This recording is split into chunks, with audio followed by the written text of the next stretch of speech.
This is the Topping TP21, and I've recommended it for a long time, but I've never had one. I just know from reviews it's very good, everyone likes it.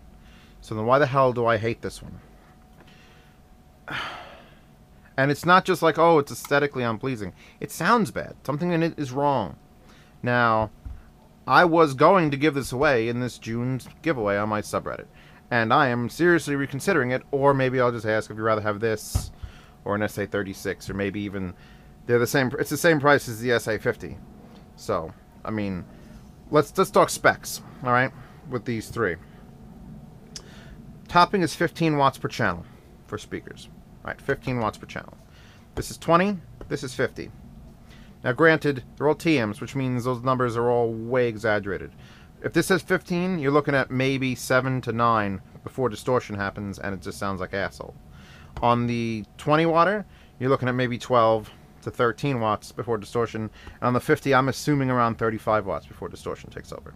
The only way to get the rated wattage correct without distortion is you got to go for giant goddamn amplifiers like that. And then, you know, it comes down to like maybe under 1%, where these jump to 10% because they're all TMs. Oh, let's add this one in here for the fucking kicks. That claims 20 watts. I'd say that also is in the same range as the SA36, where you get about 10 out of it before it starts freaking out. Power supply matters a bit, and this one comes with a real crap, so you upgrade that.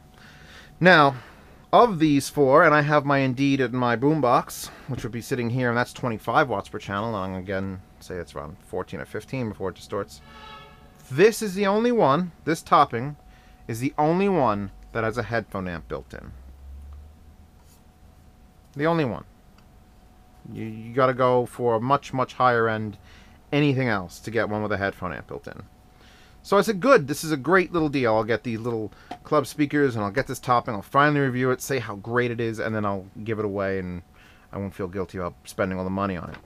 Now, here's the power supply it came with. I braided the cables, even though people tell me not to. Go to hell. Not go to hell. Please explain why. I've had a couple electrical engineers go, I could tell you for hours why you shouldn't braid cables, but I'm not going to.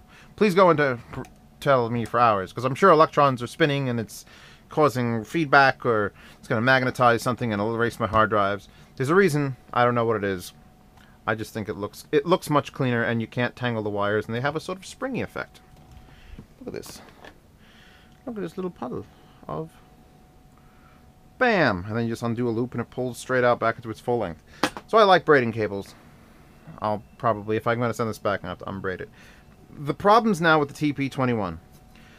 I plugged it in, and I actually ran my big Emotiva XM 6.1s off it. It sounded alright. You know, it's a little tiny amp. I didn't expect it to do wonderfully on the giant speakers, but they're efficient. So a little bit of power is all you need, and I didn't really want to push it, because God knows what if something goes wrong with this and those explode the drivers out. So then I moved it over to the clubs, and I was meh about it. I thought the clubs were a little bit meh. I don't really like these speakers. They're a little shitty. Maybe they got to break in. And it got to the point where I set up the whole A/B test here for the last video, my other review, where I was going to compare the MB42Xs and the clubs. And I was using the Topping, and I was switching back and forth and back and forth. And I'm like, something's wrong with these MB42Xs. They don't sound right. Because I have these. I've had 6 pair of these, and I know exactly what they sound like. And they didn't sound right. So, for shits and giggles, I pulled out the SA50, and I swapped all the connections out for the AB rig. Oh, wow, that sounds so much better now. Why? Okay, let's try the SA36, which is less powerful than that. Still sounding better. I didn't hook up the Leap-I because the Leap-I's got stupid fucking spring connectors. Fuck. And, well, I wasn't going to go removing my beautiful banana plugs from that. So, what have I determined in that little test? Well, I determined that these two amplifiers actually sounded better and less fatiguing and painful than this Topping. Why? Well, I wasn't pushing the Topping. I'm talking about levels that are normal. I'm talking about levels that were halfway on this knob. And then I remembered when I tested the headphone amp. And the headphone amp in this is atrociously unpowered. It's just, I plugged my brainwaves in. My brainwaves are really efficient headphones. And I was near the tippy top getting them to sound like up there. And this is a 15 watt per channel amp, which means all they're doing really is they're putting resistors on the output and they're bringing it to here. So they could, in essence, put 15 watts per channel into your headphones and explode them. But they chose not to. And they chose to give you like 1,000th of a watt. I don't know what the headphone measurement actually is in the topping TP21. But I will tell you, after playing around with all my dedicated SMSL amps and the O2 over there, and even my Cowan player powers my frickin' headphones better than this does. I don't know why. I don't know why. Where am I going? Here. We got music playing. We'll get music playing. We'll get my headphones unplugged. We'll plug into this. Oh, again, it's not a 1/4-inch jack, which is a pet peeve of mine, but not a deal breaker in this day and age. You know, we gotta be real careful if you want to. What the hell? Did I insult it to death?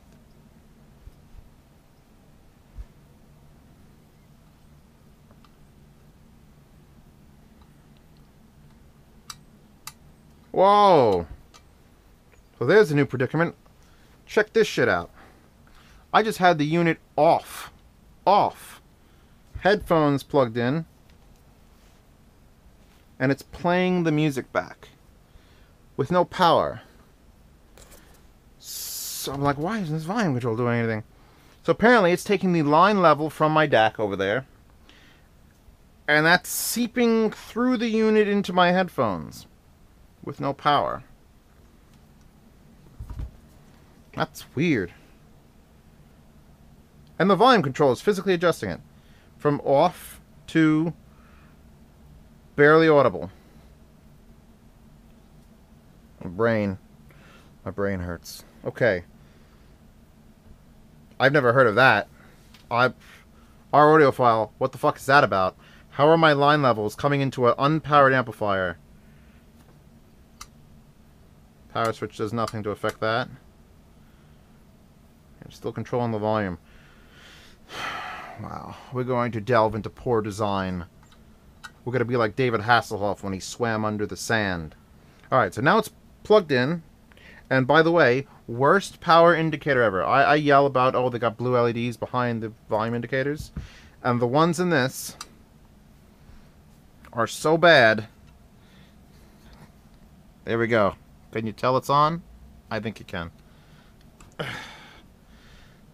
Again, a wasted opportunity. They could just drill a hole in this volume knob, and those bright blue LEDs would light up the everything that you need to see. Alright, so there we go. Alright, so I'm at half power. And it's playing. And it's playing it pretty loud. But I also have a full signal coming from my Motiva DAC.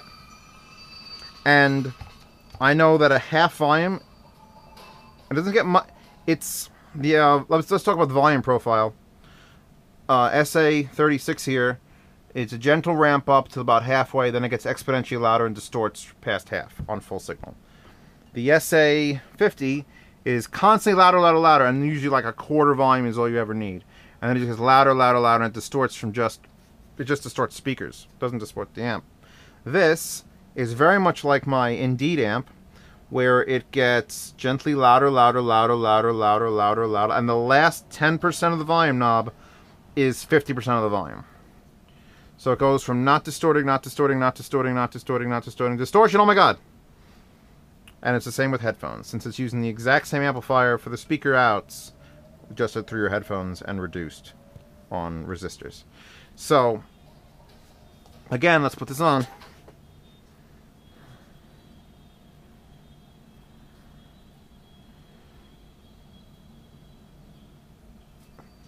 There is an unpleasant shrillness coming through these headphones that I know doesn't exist. Not in this song, not through that DAC. So it's coming all the way here, and whatever this amplifier is doing to it, it's making it sound like asshole. It's painful. It's a painful shrillness of bad. And it's the exact same sound I was getting out of the speakers. So whatever amplification is in this, I don't know if it's specific to this one. I haven't listened to 10 of these and they've all sounded the same. I've listened to this one. I had to stop what I was doing on the last review and just swap amps. I was like, how could I give away these speakers? They sound like crap. And then, why do these speakers sound like crap? So, the answer is, the amplifier sounds like crap. And this is one of the first occasions where I could say, through a matter of fact, this amp sounds like dick.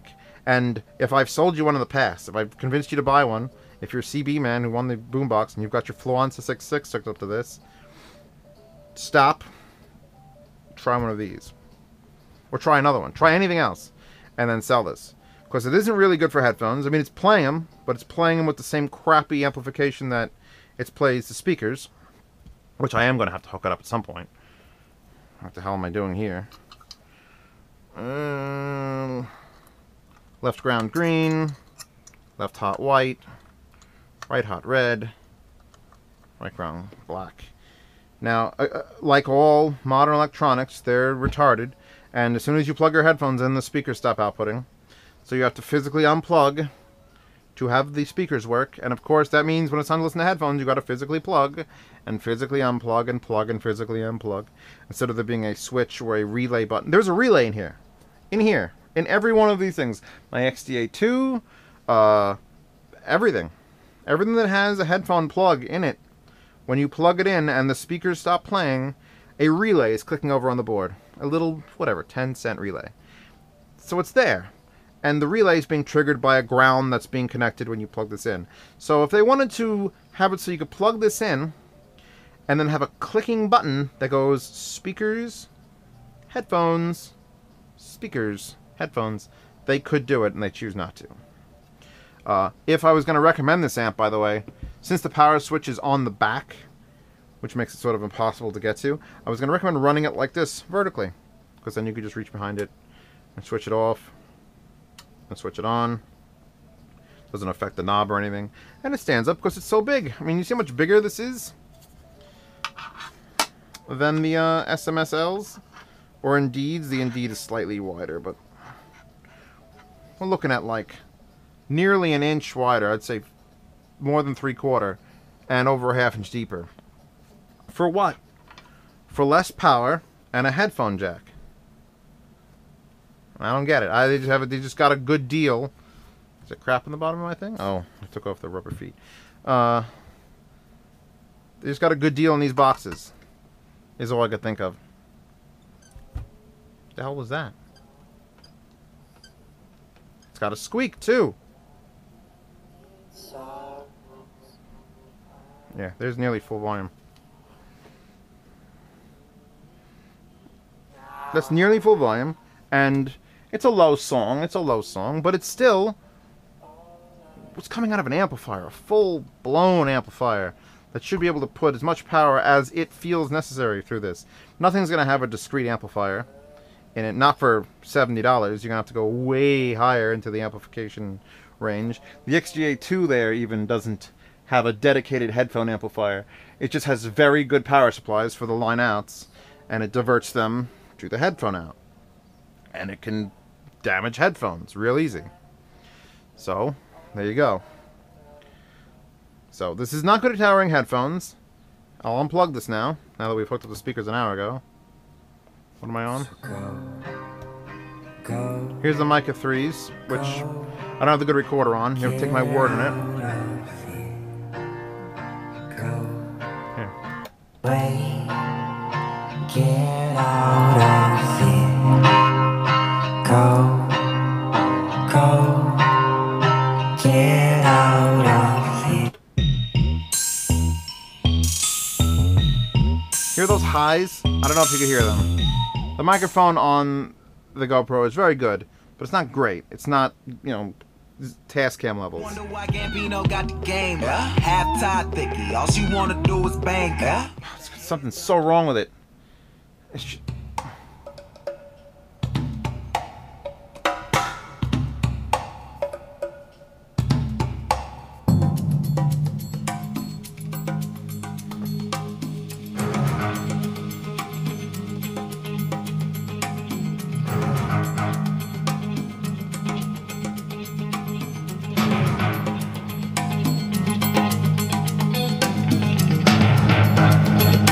That's full.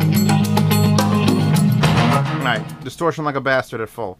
Let's, just for argument's sake, swap everything over. Since the power supply is roughly similar, we'll just plug that over too. This one's 14, the one in the SML comes as 12. But most of these take between... Whoa! Alright, so now we're on an SMSL instead of the topping.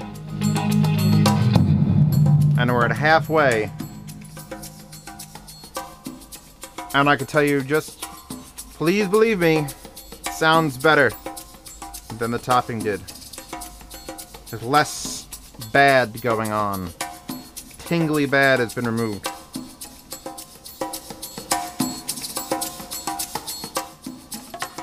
And you can see where the last, 10% of this volume control exponentially goes up.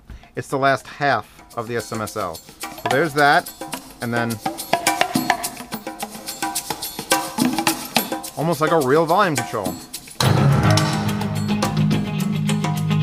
Yeah, there's a definite sound quality improvement going away from the topping. So that sucks. That sucks big donkey balls. I like this amp because it was a headphone amp. It was $70. It powered speakers from a good brand. You look up topping reviews, you're gonna get nothing but good reviews. And that's why you do this to me? Now I gotta go out and I gotta spend weeks and weeks researching cheap amps that have headphones out that don't suck. Wait. Oh, God.